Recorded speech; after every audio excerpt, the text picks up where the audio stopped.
오늘은 구원의 하나님께 감사하자는 제목으로 말씀을 함께 나누려고 합니다. 지난주에 우리가 출애굽기 처음 시작하면서 하나님께서 누구를 부르셨죠? 모세를 부르셔서 이제 너희 백성을 출애굽시키도록 하라 이런 명령을 내리셨어요. 그래서 오늘 본문 바로 앞장인 5장에 보면 이제 그 하나님의 부름을 받은 모세가 이제 아론 형과 함께 바로 앞에 나아갑니다. 이제 하나님께서 우리를 보내셨으니 백성들을 이제 갈 수 있도록 해달라 요청을 하는데 바로 왕이 어떻게 하죠? 그 말을 듣지 않게 돼요. 오히려 이전부터 해왔던 그 많은 이스라엘 백성들의 노동을 더욱더 힘들게 하는 그런 가혹한 노역을 시키게 됩니다. 이전보다 더 심한 일을 하게 되니까 이스라엘 백성들이 어떨까요? 오히려 모세와 아론을 원망하기 시작했어요. 그래서 오늘 본문은 이제 그러한 원망 소리를 들은 모세가 이제 하나님께 기도하게 되고 그 모세의 기도에 대한 하나님께서 어떻게 응답하시는지 그 내용을 오늘 다루고 있어요. 자, 오늘 본문에서 하나님께서는 먼저 자신이 어떠한 분이신지를 모세에게 말씀해 주세요. 오늘 본문에 보면 나는 여호와다. 나는 자기의 속에 하나님께서 자신을 드러내시는 것이 3번이나 반복되고 강조되고 있어요. 자, 오늘 본문 2절 끝부분에 보면 나는 여호와이니라. 또 6절 중간에도 보면 나는 여호와라. 마지막 8절 끝부분에도 보면 나는 여호와라. 하나님께서 3번씩이나 반복해서 내가 누구다라고 말씀을 하고 계세요. 자, 그런데 이렇게 자신을 드러내신 여호와 하나님께서는 무슨 일을 행하실까요? 5절에 보면 이제 애굽 사람이 종으로 삼은 이스라엘 자손의 신음소리를 내가 듣고 어떻게 하시죠? 하나님께서 하나님의 그 말씀하신 그 언약을 기억한다라고 말씀을 하세요. 자, 그러면 하나님께서 지금 기억하시는 그 언약의 내용은 무엇일까요? 4절 말씀을 보면 가나안 땅 곧 그들이 거류하는 땅을 그들에게 주기로 그들과 언약했다. 이것이 바로 언약의 내용이에요. 약속하신 땅을 주시기로 했다. 이것을 내가 기억한다라고 말씀하세요. 그러면 지금 말씀하신 이 땅을 주기로 한 약속한 그들, 이 땅을 받기로 한 대상은 누구일까요? 바로 아브라함과 이삭과 야곱. 3절에 보면은 내가 아브라함과 이삭과 야곱에게 전능의 하나님으로 나타났으나 나의 이름을 여호와로는 그들에게 알리지 아니하였다고 말씀하세요. 자, 그런데 이 3절 자세히 보면 언뜻 보면은 하나님께서 아브라함과 이삭과 야곱에게는 여호와로 나타나지 않으신 것처럼 보이세요. 알리지 않았다고 하는 거 보니까. 자, 그런데 이것이 무슨 의미냐면 먼저 창세기 15장 7절에 보면 하나님께서는 이미 아브라함에게도 내가 여호와다라고 분명히 나타나셨어요. 창세기 15장 7절에 보면 또 그에게 이르시되 나는 이 땅을 내게 주어 소유를 삼게 하려고 너를 갈대아인의 우르에서 이끌어낸 누구시라고요? 여호와니라. 분명히 하나님께서 아브라함에게도 여호와로 나타나셨어요.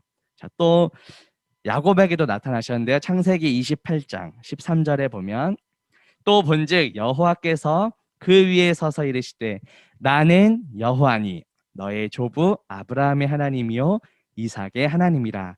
내가 누워있는 땅을 내가 너와 내 자손에게 줄 것이다. 야곱에게도 분명히 하나님께서는 여호와로 나타나셨어요.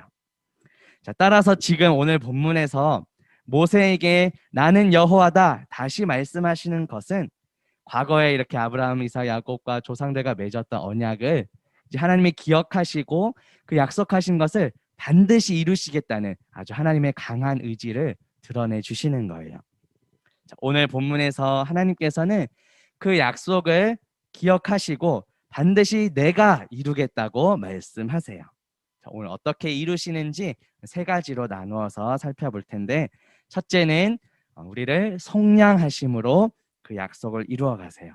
자, 6절 말씀을 보면 내가 애굽 사람의 무거운 짐 밑에서 너희를 빼내며 그들의 노역에서 너희를 건지며 편팔과 여러 큰 심판들로서 너희를 속량하겠다고 말씀하세요. 이 속량이라는 단어가 좀 어려울 수 있는데 속량하다라는 이 히브리어 단어가 가알이라고 하고요. 속량을 하는 사람을 고엘이라고 말을 해요. 이 고엘은 당시에 우리 가까운 가족이나 친척들이 위험에 빠져 있을 때 그들을 보호해야 할 의무와 책임을 가진 사람을 바로 고엘이라고 말을 해요. 그래서 룻기에도 보면은 룻이 보아스를 향해서 기업을 물을 자라고 말을 하는데 그 단어도 역시 고엘이라고 쓰였어요. 또 이 고엘이라는 말은 당시 노예나 종의 그 몸값을 값을 지불해서 그 노예와 종을 자유롭게 해주는 사람을 의미해요. 자, 그런데 예수님께서도 십자가에서 죽으심으로 죄의 노예였던 죄의 종이었던 우리를 어떻게 해주셨죠? 자유롭게 해주셨어요. 예수 그리스도의 그 십자가 보혈로 피값으로 우리를 사셔서 자유롭게 해주셨어요. 갈라디아서 4장 4절과 5절에 보면 때가 참에 하나님이 그 아들을 보내사 여자에게서 나게 하시고 율법 아래에 나게 하신 것은 율법 아래에 있는 자들을 어떻게 하신다고요? 속량하시고 우리로 아들의 명분을 얻게 하려 하심이라 이렇게 말씀을 하세요. 하나님께서는 아들 예수님을 보내주셔서 우리를 값주고 사시고 우리를 죄에서부터 자유롭게 해주셨다는 것입니다. 자, 이 신약 성경은 구약은 히브리어로, 신약은 이제 헬라어로 쓰였는데 여기에 나오는 이 속량이라는 단어는 그 어원을 살펴보면 아고라라는 어원에서 출발하는데 이것은 혹시 들어본 친구가 있을지 모르겠어요. 아고라라는 것은 당시 고대 그리스의 시장, 어떤 광장을 의미해요. 그러니까 하나님께서 예수 그리스도를 통하여서 우리를 값주고 사셨다라는 의미입니다. 이렇게 하나님께서는 아들 예수 그리스도를 통해서 우리를 속량하심으로 하나님께서 약속하신 것을 이루어 가시는 분이세요. 자, 첫 번째가 이렇게 속량이었고, 자, 두 번째 보면 하나님께서는 우리를 자녀로 삼아 주세요. 자녀 삼으심으로 약속하신 말씀을 이루십니다. 7절 말씀 볼게요. 7절에 보면 너희를 내 백성으로 삼고 나는 너희의 하나님이 되리니 너는 애굽 사람의 무거운 짐 밑에서 너희를 빼낸 너희의 하나님 여호와인 줄 너희가 알지라고 말씀하세요. 백성으로 삼으시고 나는 너희의 하나님이 되겠다. 너희 자녀로 삼아 주시는 하나님을 볼 수 있어요. 하나님께서는 오늘 우리가 본문이 6장인데 이미 4장에 가면 내 아들이라고 이미 말씀하신 부분이 나와요. 출애굽기 4장 22절에 보면 너는 바로에게 이르기를 여호와의 말씀에 이스라엘은 무엇이라고요? 내 아들, 내 장자라 이미 말씀하셨어요. 하나님께서는. 그리고 하나님께서는 첫 번째 우리가 속량, 값을 주고 우리를 죄에서 자유롭게 하셨고 두 번째 우리를 자녀로 삼아 주셨어요. 이것은 하나님께서 우리에게 베푸신 아주 큰 사랑이에요. 그래서 요한 1서 3장 1절에 보면 보라 아버지께서 어떠한 사랑을 우리에게 베푸사 하나님의 자녀라 일컬음을 받게 하셨는가 이렇게 말씀을 하세요. 우리를 자녀 삼아 주신 죄에서 자유롭게 해주셔서 우리를 자녀 삼아 주신 이 하나님 아버지의 사랑을 기억하며 감사하는 우리 저와 친구들 되기를 바랄게요. 자, 마지막 세 번째는 첫 번째가 속량, 두 번째가 자녀 삼으심이고 마지막 세 번째는 땅을 기업으로 주심으로 하나님의 말씀하신 약속을 이루세요. 자, 8절 말씀에 보면 내가 아브라함과 이삭과 야곱에게 주기로 맹세한 땅으로 너희를 인도하고 그 땅을 너희에게 주어 기업을 삼게 하리라. 나는 여호와라 하셨다 하라. 이렇게 말씀하세요. 하나님께서는 약속하신 땅을 자녀 삼아 주신 그 백성들에게 기업으로 유산으로 물려주시겠다고 약속을 해주셨어요. 기업으로 준다는 것은 유산으로 물려준다는 것을 의미해요. 자, 그런데 이 약속 역시 이미 창세기에서 아브라함에게 주셨던 약속이에요. 창세기 12장 7절에 보면 여호와께서 아브라함에게 나타나 이르시되 내가 이 땅을 내 자손에게 주리라. 이미 약속하셨어요. 그런데 실제로 이 약속은 어떻게 이제 이루어지냐면 이후에 이제 창세기, 출애굽기, 레위기, 민수기, 신명기 끝나고 여호수아에 이르게 되면 직접 이제 가나안 땅에 들어가서 그 땅을 정복하는 과정들이 우리가 볼 수 있어요. 자, 이렇게 약속의 땅을 기업으로 주신다, 기업으로 받는다라는 의미가 이제 신약에 넘어와서 오늘날 우리에게 이제 적용해 보면 어떻게 할 수 있을까요? 우리가 이제 장차 예수 그리스도께서 우리 죄를 위하여 죽으시고 이제 부활하셔서 승천하셨잖아요. 다시 이제 오실 그때가 이제 종말의 때인데 예수님께서 다시 오실 때 우리 모든 믿는 자들이 이제 주님과 함께 영원토록 살 곳이 있는데 그곳이 바로 새 하늘과 새 땅이에요. 주님과 온전히 연합하는 것, 그것을 또 거룩한 성 새 예루살렘이라고 표현을 해요. 요한계시록 21장 1절과 2절에 보면 또 내가 새 하늘과 새 땅을 보니 처음 하늘과 처음 땅이 없어졌고 바다도 다시 있지 않더라. 또 내가 보매 거룩한 성 새 예루살렘이 하나님께로부터 하늘에서 내려오니 그 준비한 것이 신부가 남편을 위하여 단장한 것 같더라. 이렇게 말씀을 하세요. 구약에서 땅을 기업으로 주시겠다는 그 말씀이 이제는 우리가 앞으로 장차 가게 될 새 하늘과 새 땅을 소망하는 것으로 이제 이렇게 연결이 되는 거예요.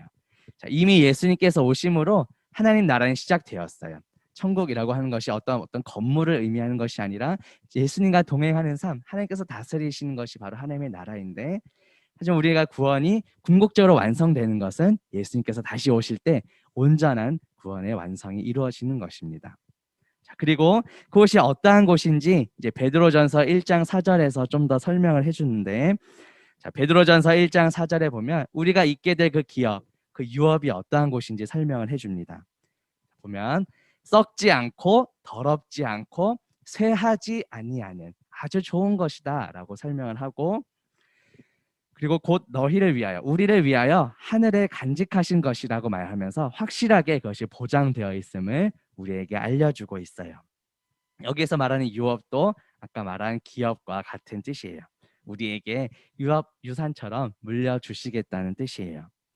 자, 우리가 바라보는 이 땅에 존재하는 것들은 다 썩어지고 더럽고 그런 추한 것들이지만 하나님께서 우리에게 주시기로 약속하신 유업은 썩지 않고 더럽지 않고 쇠하지 않은 아주 좋은 것이라고 말씀을 하세요.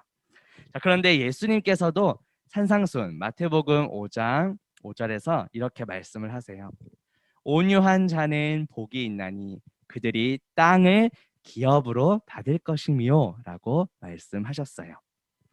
이처럼 하나님께서는 과거부터 맺었던 그 언약의 말씀을 기억하셔서 첫 번째 속량, 우리를 값을 주고 사셨고, 두 번째 자녀로 삼아 주셨고, 세 번째 약속하신 땅을 우리에게 기업으로 주셔요. 자, 여기까지만 보면 참으로 은혜로운 말씀이에요. 자, 힘든 삶을 살아가는 우리에게 이것보다 더 큰 위로와 소망은 없을 거예요. 자, 그런데 이러한 말을 이제 모세가 이스라엘 백성에게 전합니다. 근데 이 말을 들은 이스라엘 백성들의 반응이 어떠하죠? 우리 본문 마지막 9절 말씀 볼게요. 모세가 이와 같이 이스라엘 자손에게 전하나 그들이 마음의 상함과 가혹한 노역으로 말미암아 모세의 말을 어떻게 했다고요? 듣지 않았다, 아니하였더라고 말을 해요. 이스라엘 백성들은 자신들에게 주어진 그 일들이 너무 힘이 드니까 하나님께서 전해주신 그 말씀을 듣지 않았다는 거예요. 자, 여기서 우리의 모습을 한번 돌아보면 좋겠어요.